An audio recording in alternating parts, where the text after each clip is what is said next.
Assalamualaikum warahmatullahi wabarakatuh. Alhamdulillahirabbil alamin wassalatu wassalamu ala asyrafil anbiya'i wal mursalin wa ala alihi washabbihi ajma'in. Okey. Hari ni kita nak bermotivasi. Tajuk kita apa hari ni?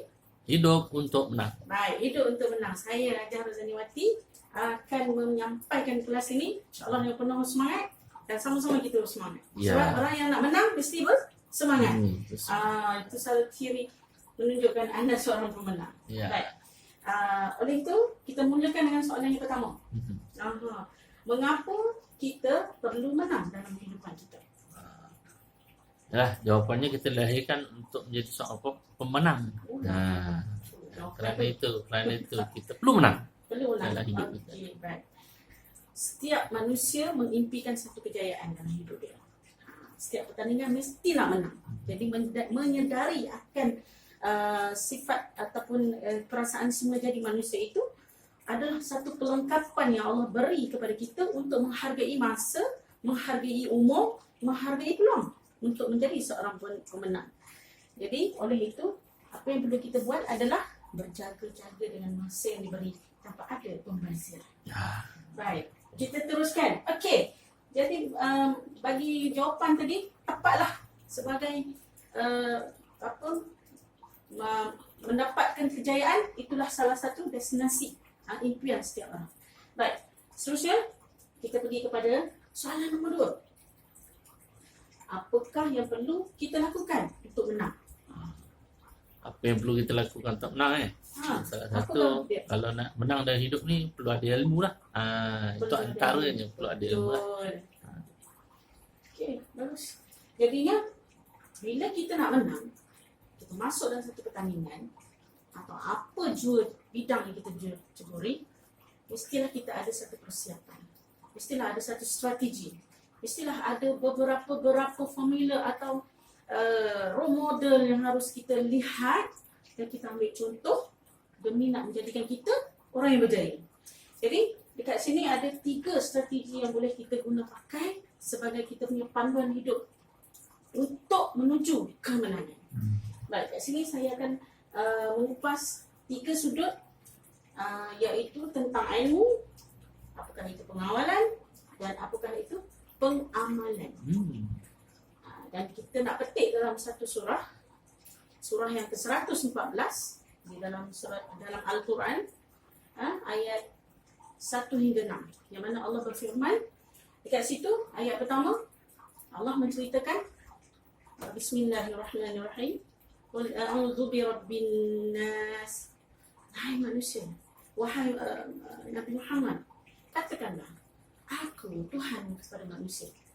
Pertama, orang yang berpegang, yang hidup secara disiplin, mengamalkan 5 waktu solat, mengamalkan rukun Islam, pertama, orang itu akan menuju kejayaan. Pertama, dengan ilmu, iaitu dia ada satu disiplin dalam hidup dia.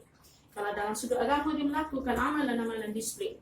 Kalau dia sedang melakukan bisnes, apakah mengamalkan, apakah langkah-langkah pertama atau langkah-langkah untuk memulakan sesuatu kemenangan mesti diatur dengan cara yang betul.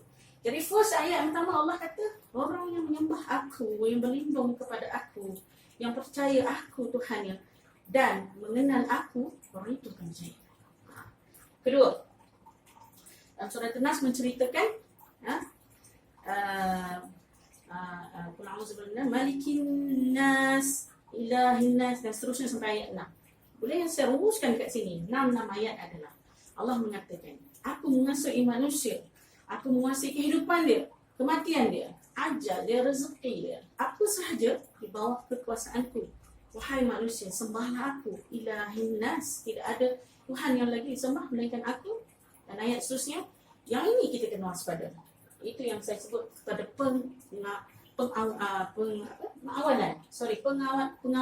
Satu benda yang kita kena berjaga-jaga, bahawa Allah sudah beritahu dalam ayat ni ada sesuatu benda yang akan membahayakan diri kita sekiranya kita tidak waspada. Dan kita harus mengambil kata-kata Allah ini demi untuk mendapat kemenangan. Sebab strategi itu tidak mampu sebagai manusia untuk mengadakan yang, kerana kita bersifat tidak mengetahui. Malahan yang maha mengetahui, kita kembali kepada Allah. Itulah yang maha mengetahui. Jadi pengawalan kat situ Allah berkata, min syarri waswasil khannas, yang mana Allah nak beritahu bahawa akan ada satu bisikan-bisikan jahat. Khannas, bersembunyi. Di mana? Sudurin nas, di dalam hati-hati manusia ada satu bisikan yang tersembunyi ke dalam. Yang mana manusia sahaja yang tahu dengan Allah. Sesungguhnya rahsia hati itu adalah daripada Allah kepada hambanya kepada Allah. Baik. Kat situ Allah beritahu lagi minal jinnati wan nas, bahawasanya ia terjadi daripada kalangan jin dan manusia itu sendiri. Bahawasanya dalam diri kita ni dah ada siap musuh. Itulah nafsu yang paling terbesar dalam diri kita. Dapat 3 jenis nafsu, amarah, lawamah dan marhamah. 3 nafsu ni menguasai kita untuk buat jahat ataupun dengar bisikan-bisikan yang tidak baik. Jadi daripada saya rumuskan 3 ni kepada surah An-Nas, yang dapat kita ambil tadabbur dia, tadzakur dia dan tafakkur dia adalah satu benda. Bila kita memiliki ilmu ni, maka kita tahu bahawa Allah sudah beritahu ada satu musuh yang akan mengganggu kita dalam nak beramal ibadat. Kita nak sedekah, ada macam satu bisikan. Kenapa nak sedekah banyak-banyak sampai RM50? Sedekah RM10 sudah. Kalau ada duit kecil RM1 pun cukup. Itulah bisikan yang mengganggu setiap kali kita buat kebaikan. Kemudian, mari kita tengok yang kedua. Ketika kita solat, ada sahaja fikiran-fikiran yang mengganggu, kata-kata hati yang tidak berkaitan dengan urusan kita dengan Allah ketika itu. Ini juga mengganggu hidup kita. Begitu juga dengan hasutan-hasutan antara manusia ke manusia. Bila mana nak buat kebaikan, ada yang nak menjatuhkan, ada yang nak mengkritik, berbagai-bagai lagi, 1000 jenis macam dalam hati manusia yang tidak kita ketahui niat asal.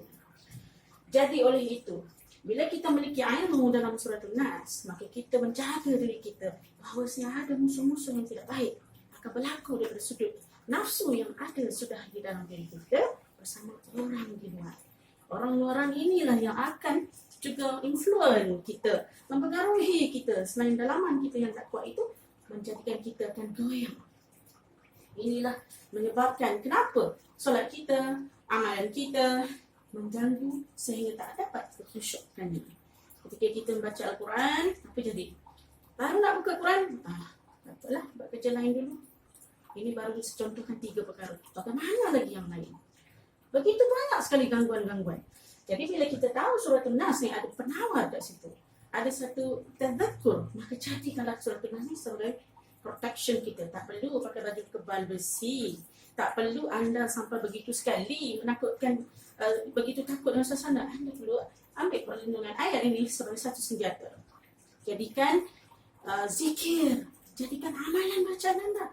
Bila mana hati anda rasa berdebar-debar, rasa takut, rasa was-was, atau apa saja perasaan-perasaan yang mengganggu diri anda, bacalah surah An-Nas walaupun di dalam solat anda. Jadi, kat sini dapat yang saya rumuskan terus kepada pengamalan. Saya dah cover pengamalan tadi, itu tafakkur. Tafakkur cara penggunaannya. Apabila kita telah memahami ilmu, kita mengamalkan dia, dan kita mengawal diri kita dengan keadaan pemahaman ilmu itu tadi, akan menjadikan kita orang yang menang. Jadi, demi nak memahami lagi mendalam bagaimana fungsinya surah An-Nas, membantu kita, melindungi kita bila kita berserah diri kepada Allah, kita boleh, di sini ada satu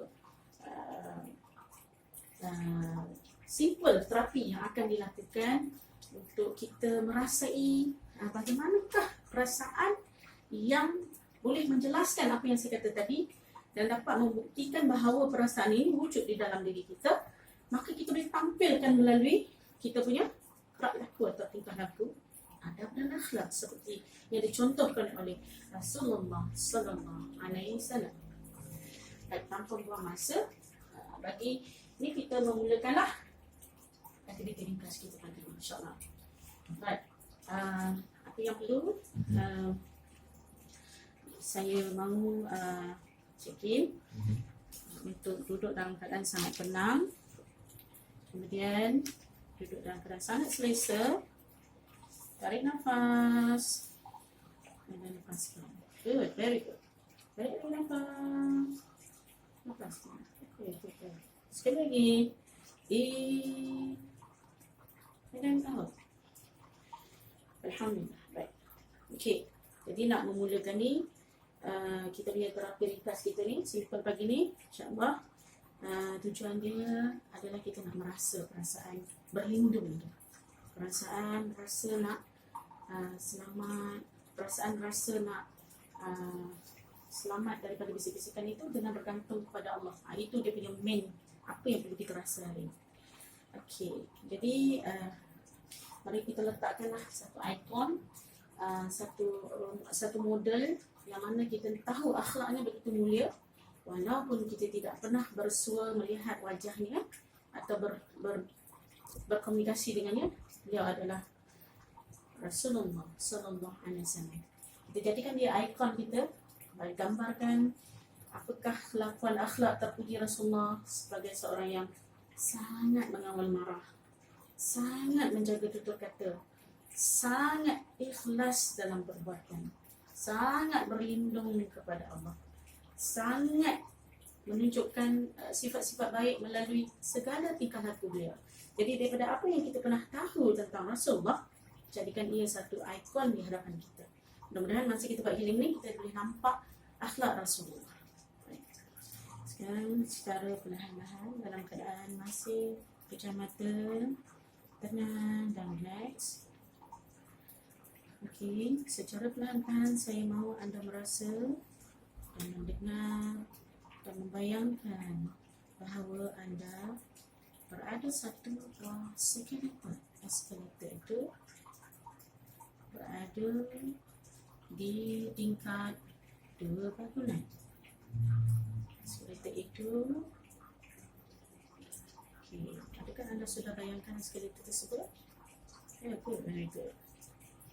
Eskalator itu bergerak ke bawah secara perlahan-lahan hingga ke tingkat 1. Di dalam tingkat sampainya di tingkat 1 di bawah itu, anda bayangkan Rasulullah SAW sedang menunggu anda di situ. Betapa gembiranya hati anda, berapa terujanya hati anda ketika itu dapat bertemu dengan kekasih Allah. Beliau memberi satu senyuman yang begitu indah yang tak pernah anda lihat, senyuman yang begitu manis, semanis seikhlas begitu pada manusia lain. Bayangkan perasaan itu dan hantarkan energi positif. Satu perasaan ini mencontohi akhlak beliau, akhlak Rasulullah, akhlak yang terpuji. Hantarkan satu energi pada diri anda, rasa seperti selamat. Rasa ini mencontohi apa yang Rasulullah lakukan. Rasa nak jadi hamba yang bertakwa, yang beriman, sehingga layak untuk Allah pandang, Allah cinta seperti kekasih Allah. Tambahkan lagi perasaan begitu teruja ingin menjadi seorang manusia yang beriman dan bertakwa seperti Allah didik kepada Rasulullah SAW. Tambahkan lagi perasaan itu dari masa ke semasa. Perasaan berlindung, perasaan sangat takut dan mengagungkan Allah begitu tinggi, perasaan yang memuliakan Allah, perasaan yang begitu tinggi kepada Rasulullah yang dilantik oleh Allah menjadi Rasul untuk mendidik umat-umat Nabi Muhammad. Tanamkan lagi begitu dalam lagi perasaan, aku harus berlindung kepada Allah, bukan kepada manusia. Hanya Allah yang dapat menyelamatkanku, hanya Allah yang dapat membantuku melawan bisikan-bisikan jahat yang selalu mengganggu hidupku.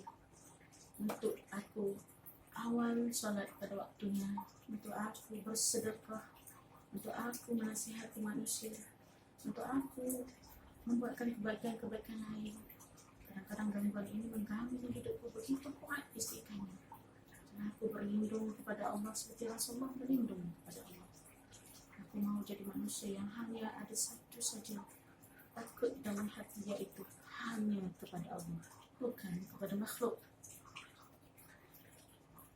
Perasaan itu begitu tak suk di dalam diri, semakin dalam. Dan selepas ini nak rasa hanya nak bergantung pada Allah saja, nak berlindung pada Allah saja dalam semua masalah. Tidak lagi mencari manusia, tidak lagi mencari makhluk-makhluk yang mengganggu ataupun yang tidak ikhlas hatinya, tapi kepada Allah lah yang paling ikhlas, selalu merahati selanda malam kehidupan, penuh dengan curahan kasih sayang yang memberiku segala-galanya. Kasih sayang, keluarga, rezeki, perjaya, kehidupan. Bayangkan semuanya datang daripada Allah. Dan aku harus berlindung kepadanya. Dan harus taksub kepada Allah. Bayangkan bagaimana Rasulullah di hadapan anda itu juga. Sama rasa yang apa yang anda bayangkan pada diri Rasulullah, anda harus merasai pada diri anda sekarang. Kenangkan lagi, dalamkan lagi, bayangkan lagi, rasakan lagi.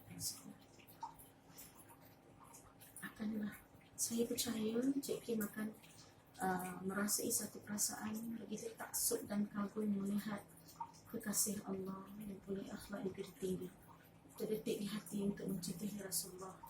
Demi nak mendapat kejayaan dalam hidup ini, aku harus mencintai Rasulullah. Allah telah menghadirkan seorang manusia yang bergelar Rasulullah Muhammad bin Abdullah untuk aku contohi, untuk aku jadikan sumber inspirasiku untuk aku menang. Maka aku harus menjatuhi akhlak beliau. Very good.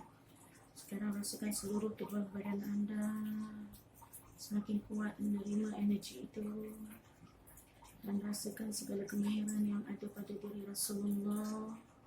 Sudah anda ingin menguasainya, sudah berada di dalam diri anda. Anda semakin kuat, semakin kuat.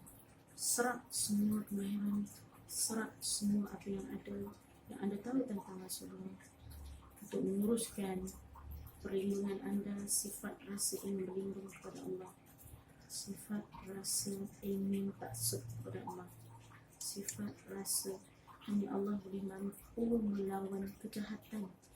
Dan untuk aku bergantung padanya, aku tidak akan berjaya melawan bisikan jahat yang ada dalam diriku. Bawa ilmu itu ke dalam diri anda mulai sekarang. Serapkan semua kemahiran itu ke dalam diri anda sekarang. Jadikan dia sebagai akhlak anda selepas ini. Jadikan dia sebagai kata hati anda. Jadikan dia sebagai diri anda selepas ini. Yang sangat sistematik dan berkualitas. Good, very good, very good. Good. Okay. Sebagai anda masa untuk lebih merasai perasaan itu, saya rasa ini dengan kuat.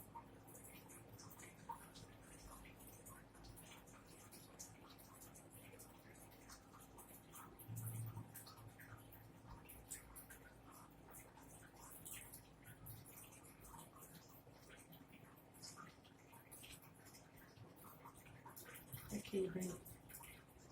Sekarang secara perlahan-lahan rasakan diri anda yang baru bersama emosi yang telah anda rasai begitu dalam. Semakin kuat, semakin positif, semakin seimbang rasanya itu. Tenang, dan anda akan memiliki satu perasaan bergantung begitu kuat kepada Allah.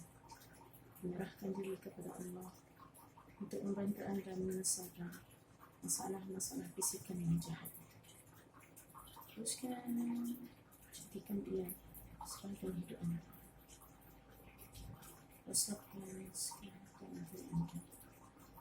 Rasakan emosi yang terbaru itu pada diri anda. Good, very good. Jika anda sudah merasai begitu pada diri anda, sekarang anda akan mendengar bilangan sebanyak 3 kali. Jadi bukan sekarang, tetapi pada bilangan yang ketiga. Pada bilangan ketiga, anda akan buka mata dalam keadaan sangat tenang, sangat rasa bahagia, rasa selamat sebab sudah bergantung kepada Allah yang satu untuk menyelesaikan bisikan-bisikan jahat, untuk menyelesaikan nafsu-nafsu yang tidak baik. Bahawa kita tidak mampu melawan, hanya Allah saja yang mampu membantu kita. Rasakan emosi baru. Okey, satu, rasakan anda masih mendengar suara saya. Okey, dua, keadaan sekeliling, rasakan keadaan sekeliling anda. Tiga, open your eyes. Okey, basuh mata, buka anda, tarik nafas. Okey, bagaimana perasaan? Wow, amazing. Amazing. Oh, bagaimana? Boleh kita Cik kongsikan setelah kita buat healing master tadi? Dia lebih menghayati lah. Maknanya surah An-Nas ni, Ya. kita lebih menghayati lah, khususnya untuk pengawalan dalam diri kita lah. Sebab nak hidup, nak menang di dunia ni, dia kena berdepan dengan syaitan-syaitannya tu. Syaitan yang besar. Jadi untuk menguruskan syaitan-syaitan besar ni, so kita dapat rasa lah macam mana surah An-Nas ini dapat protection untuk diri kita lah. Masya-Allah. Hebat pemahaman tu. Alhamdulillah. Jadi sekarang secara langsung walaupun kita dah sampai 1/3 daripada 3/4 dari 3/4 daripada kita punya topik hari ini, hidup untuk menang, kita sudah memahami apakah itu strategi yang perlu kita atur, yang kita perlu pasang-pasang kuat, dan bagaimana tu apply. Alhamdulillah kita akan pergi kepada tajuk bermanfaat, iaitu apakah manfaat yang dapat manfaat apabila dapat menjadikan kemenangan tu bagi satu perjuangan yang sedang kita lalui. Apakah pendapat Cik? Manfaatnya kita sebagai hamba Allah bergantung harap pada Allah Subhanahu Wa Taala, total pada dia lah. Manusia tak memberi bekas apa-apa, yang memberikan sesuatu ada Allah Subhanahu Wa Taala. Lepas tu dapat menjadi seorang yang berjaya di dunia akhirat. Dan yang penting adalah untuk hidup, untuk kita menang ni, yang endingnya adalah ke syurga Allah Subhanahu Wa Taala. Itulah dia manfaat yang begitu besar apabila kita berjaya menaklukki ataupun menyelesaikan masalah-masalah gangguan ini tadi, akan menyebabkan satu kejayaan dalam hidup dalam segi apa saja kita ceburi. Sama ada daripada ibadat, ilmu, kita sebagai ibu bapa, kita sebagai seorang peniaga, kita sebagai seorang pendidik. Jadi inilah dia tools yang begitu berharga, iaitu ilmu. Apabila kita tahu dalam sudut jelas, kita amalkan dia merupakan satu amalan yang hebat pada diri kita, dan akhirnya kita akan menjadi hamba Allah yang beriman, kerana gangguan-gangguan tadi telah pun Allah bantu kita selesaikan, ataupun Allah bantu kita untuk melaluinya, dan dapat juga menjadi orang yang berjaya di akhirat. Itulah target setiap manusia untuk hidup ni, bukan saja berjaya di dunia, kita juga nak berjaya di akhirat. Kita nak masuk ke syurga Allah. Siapa yang tak nak masuk ke syurga Allah? Semua orang nak begitu hidupnya. Jadi endingnya berjaya di dunia, berjaya di akhirat. Jadi rumusan kepada empat tadi, apa yang dapat cipta manusia? Rumusannya adalah hidup untuk menang itu kerana Allah Subhanahu Wa Taala. Masya-Allah, itulah paling tepat sekali. Hidup adalah untuk kemenangan. Jadi saya akhirlah kita punya sesi motivasi pagi ini dengan penuh semangat. Saya rasa Cik Kim pun dah rasa aura semangat tu. Mari kita kekalkan, kita jadikan satu emosi baru dalam hidup kita, supaya kita hidup dalam keadaan emosi yang telah kita tanamkan tadi. InsyaAllah. Assalamualaikum warahmatullahi wabarakatuh.